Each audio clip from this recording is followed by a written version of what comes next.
Cinema വിശേഷങ്ങൾക്കും ഗോസിപ്പുകൾക്കും ദാസനും വിജയനും ഈ channel ഇപ്പോൾ തന്നെ സബ്സ്ക്രൈബ് ചെയ്യുക.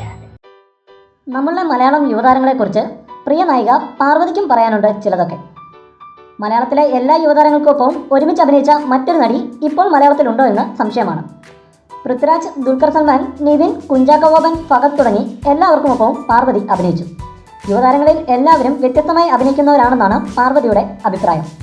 എങ്കിലും ഫഹദിൻ്റെ അഭിനയ രീതി തന്നെപ്പോലെ തന്നെയാണെന്ന് തോന്നിയിട്ടുണ്ടെന്നും പാർവതി പറഞ്ഞു. പാർവതിയുടെ വാക്കുകളിലേക്ക്: എന്നെപ്പോലെ തന്നെ ആക്ടിങ്ങിനെ കാണുന്നതും അതേ ടെക്നിക്ക് ഉപയോഗിക്കുന്ന ആർട്ടിസ്റ്റായി തോന്നിയത് ഫഹദാണ്. ബാക്കി എല്ലാവർക്കും വ്യത്യസ്തമായ ആക്ടിംഗ് രീതിയാണുള്ളത്. ദുൽഖറിൻ്റെ രീതി വളരെ വ്യത്യസ്തമാണ്. ചാക്കോച്ചൻ്റെ വേറൊരു രീതിയാണ്. നിവിൻ്റെ കൂടെ അഭിനയിച്ചിട്ടില്ലെങ്കിലും എങ്ങനെയാണ് നിവിൻ പെർഫോം ചെയ്യുന്നതെന്ന് ഞാൻ കണ്ടിട്ടുണ്ട്. ബാംഗ്ലൂർ ഡേയ്സിൽ ഒരു സീനിൽ മാത്രമേ ഞങ്ങൾ ഒരുമിച്ചുണ്ടായിരുന്നുള്ളൂ.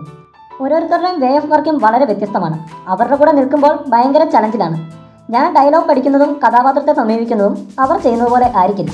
പ്രത്യേകിച്ച് പൃഥ്വിരാജ്, പുള്ളിക്കാരൻ ഫിലിം മേക്കർ കൂടിയാണല്ലോ. ഞാൻ ക്യാരക്ടറിനെ പറ്റി ചിന്തിക്കുമ്പോൾ പുള്ളിക്കാരൻ മൊത്തം പ്രൊഡക്ഷനെക്കുറിച്ചാകും ചിന്തിച്ചുകൊണ്ടിരിക്കുന്നത്, പാർവതി പറഞ്ഞു. കൂടുതൽ സിനിമാ വിശേഷങ്ങൾക്കും ഗോസിപ്പുകൾക്കും ദാസനും വിജയനും ഈ ചാനൽ ഇപ്പോൾ തന്നെ സബ്സ്ക്രൈബ് ചെയ്യുക. വീഡിയോ ഇഷ്ടപ്പെട്ടെങ്കിൽ like, share, comment. Thank you.